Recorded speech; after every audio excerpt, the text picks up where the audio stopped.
Assalamualaikum warahmatullahi wabarakatuh. Halo semuanya, gimana kabarnya hari ini?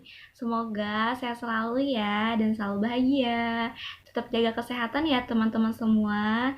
Nah, di video kali ini saya akan membahas materi larutan penyangga dan hidrolisis garam.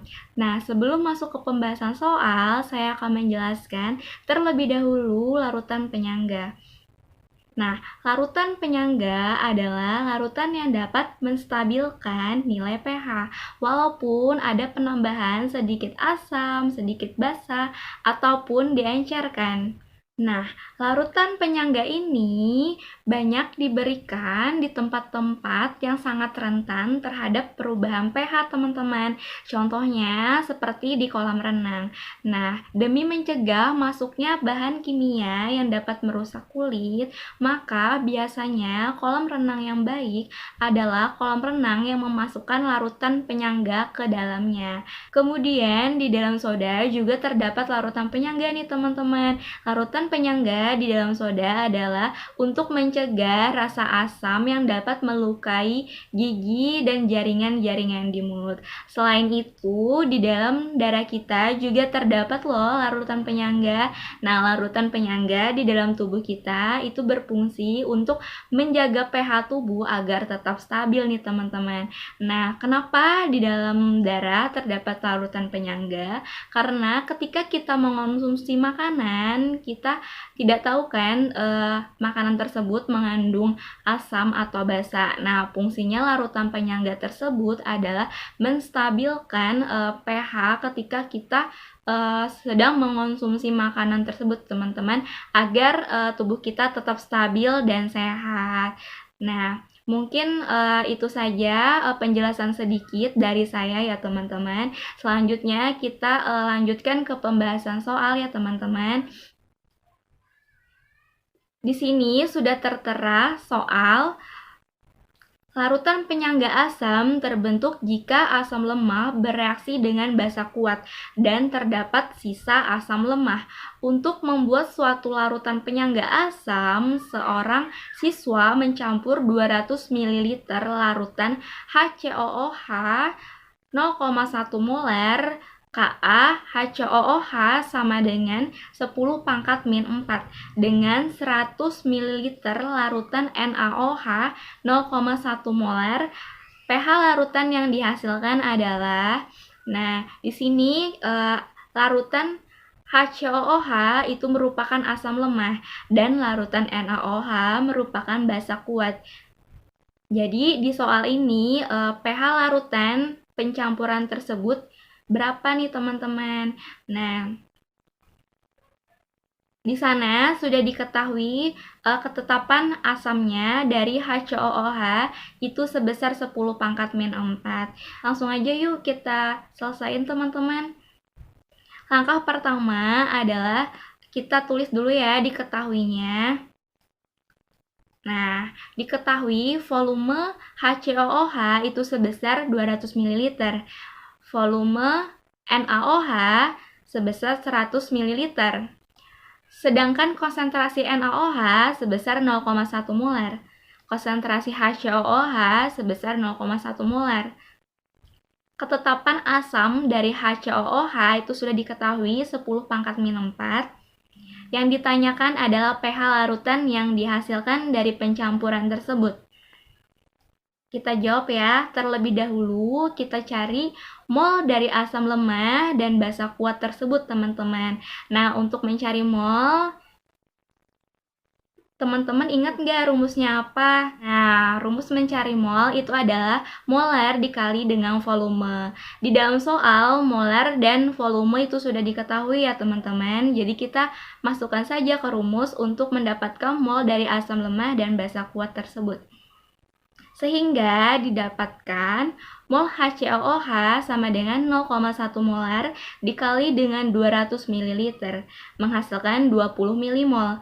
Mol NaOH sama dengan 0,1 molar dikali dengan 100 ml, menghasilkan 10 milimol.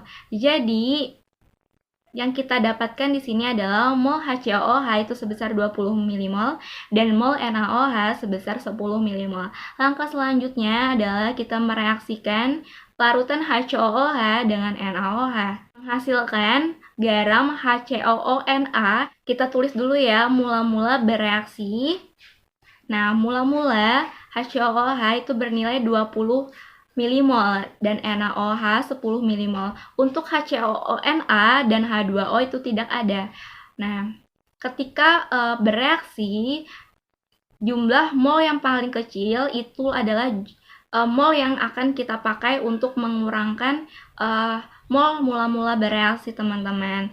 Nah, sehingga didapatkan untuk HCOOH, asam lemah, itu ketika bereaksi menghasilkan sisa asam lemah sebesar 10 milimol. Nah, untuk NaOH itu habis ya teman-teman, dikurangkan. Nah, untuk HCONa itu menghasilkan 10 milimol. Ini hasil garam dari HCONH itu menghasilkan 10 milimol ya teman-teman. Nah, untuk H2O itu menghasilkan 10 milimol. Tapi H2O itu tidak dipakai ya teman-teman. Nah, jadi yang kita dapatkan di sini adalah sisa dari asam lemah dan sisa dari garam tersebut yang akan kita pakai untuk langkah mencari konsentrasi H+. Nah, selanjutnya setelah kita reaksikan, kita mendapatkan hasil dari sisa asam lemah dan sisa garam tadi, teman-teman. Nah, yang dapat kita pakai untuk menghitung nilai dari H+, konsentrasi H+ maksud saya. Nah, untuk rumus mencari konsentrasi H+, karena larutan penyangga tersebut bersifat asam, maka kita menggunakan konsentrasi H+ sama dengan ketetapan asam dikali mol asam per mol garam. Nah, ketetapan asam tersebut sudah kita ketahui ya teman-teman. Selanjutnya kita masukkan saja ke rumus. Nah, konsentrasi H+ sama dengan 10 pangkat min 4 dikali 10 milimol dibagi 10 milimol. Karena mol asam dan mol garamnya sama nih teman-teman, nilainya 10 milimol. Itu dapat kita coret ya menjadi 1. Nah, 10 pangkat min 4 dikali 1 itu menghasilkan 10 pangkat min 4. Jadi, hasil dari konsentrasi H+ adalah 10 pangkat min 4, teman-teman. Setelah kita mengetahui konsentrasi dari H+ tadi, maka kita dapat menghitung nilai pH. Nah, mencari nilai pH itu dirumuskan pH sama dengan min log konsentrasi H+ tadi. Setelah kita dapatkan sudah konsentrasi H+ sebesar 10 pangkat min 4, maka kita masukkan saja ya teman-teman ke rumusnya. Nah, pH sama dengan min log 10 pangkat min 4. Hasil dari pH-nya itu bernilai 4 ya teman-teman. Nah, jadi nilai pH larutan yang dihasilkan dari pencampuran antara asam lemah dengan basa kuat tadi itu menghasilkan pH larutan yang bernilai 4. Jadi jawaban pilihan yang benar adalah yang D ya teman-teman, yang 4. Nah, itulah fungsi dari larutan penyangga tadi teman-teman, yang digunakan untuk menstabilkan nilai pH. Awalnya kan asam lemah yang sebelum dicampurkan dengan basa kuat itu kan bernilai asam, otomatis pH-nya tetap di bawah 7. Ketika dicampurkan dengan basa kuat atau penambahan basa kuat, maka pH larutan itu tetap stabil ya teman-teman, bernilai 4 atau di bawah 7. Oke, begitu teman-teman. Materi selanjutnya adalah sifat koligatif larutan. Sifat koligatif larutan adalah sifat suatu larutan yang tidak bergantung pada jenis zat terlarutnya, tetapi bergantung pada konsentrasi partikel zat terlarutnya. Nah, sifat koligatif larutan itu ada 4 macam. Yang pertama ada tekanan uap, yang kedua titik didih, yang ketiga titik beku, dan yang terakhir ada tekanan osmotik. Langsung saja kita ke pembahasan soal. Suatu larutan dibuat dari 2 mol K2SO4 yang dilarutkan dalam 1000 gram air. Jika diketahui K2SO4 terurai 90%, maka titik didih larutan adalah... Langkah pertama untuk menyelesaikan masalah tersebut adalah kita tulis terdahulu diketahuinya.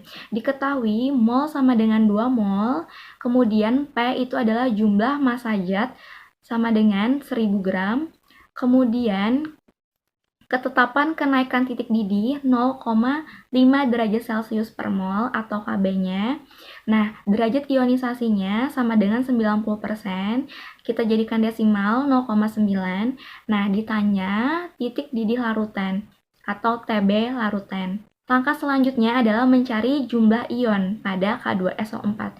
Kita uraikan terlebih dahulu K2SO4 menjadi 2K+ ditambah SO4 2-. Nah, pada K+ terdapat 2 ion, pada SO4 2- terdapat 1 ion. Jadi, ketika kita menjumlahkan ion yang terdapat pada K2SO4 itu adalah berjumlah 3. Setelah kita mendapatkan jumlah ion yang terbentuk pada K2SO4, kita mencari atau menghitung nilai dari kenaikan titik didihnya atau delta Tb. Karena K2SO4 merupakan larutan elektrolit, maka rumus yang kita pakai untuk mencari kenaikan titik didih adalah delta Tb sama dengan M dikali Kb dikali 1 ditambah N dikurang 1 dikali derajat ionisasi. Maka dapat diturunkan rumus tersebut mol dikali 1000 gram per P dikali Kb dikali 1 ditambah N dikurang 1 dikali derajat ionisasi. Kemudian kita memasukkan angka-angka tersebut ke dalam rumus. 2 mol dikali 1000 gram per 1000 gram dikali 0,5 derajat Celcius per mol dikali 1 ditambah 3 dikurang 1 dikali 0,9. Nah, untuk 2 mol dengan 0,5 derajat Celcius per mol itu bisa dicoret. Nah, untuk 1000 gram per 1000 gram itu bisa dicoret menjadi 1. Sehingga didapatkan kenaikan titik didihnya adalah 2,8 derajat Celcius. Selanjutnya, kita menentukan titik didih larutan. Nah, rumus titik didih larutan adalah delta Tb sama dengan Tb larutan dikurang Tb pelarut. Nah, titik didih larutan sama dengan titik didih pelarut plus delta Tb atau kenaikan titik didih. Jadi ini pindah posisi ya teman-teman rumusnya. Selanjutnya, kita masukkan angka-angka tersebut ke dalam rumus. Nah, Tb larutan sama dengan Tb pelarut ditambah delta Tb. Tb pelarut itu sama dengan 100, ditambah dengan delta Tb sama dengan 2,8 derajat Celcius. Sehingga titik didih larutan didapatkan 102,8 derajat Celcius. Jadi, titik didih larutan adalah sebesar 102,8 derajat Celcius, teman-teman. Nah, pilihan yang benar adalah B ya, teman-teman. Nah, jadi mungkin itu saja video dari saya untuk pembahasan soal materi larutan penyangga dan hidrolisis garam, serta sifat koligatif larutan. Mungkin sekian pembahasan soal kali ini. Semoga apa yang saya sampaikan bermanfaat bagi teman-teman semua. Jangan lupa tetap jaga kesehatan, semangat dalam belajar, dan semoga sukses selalu ya buat teman-teman semua. Saya akhiri. Wassalamualaikum warahmatullahi wabarakatuh. See you in the next video.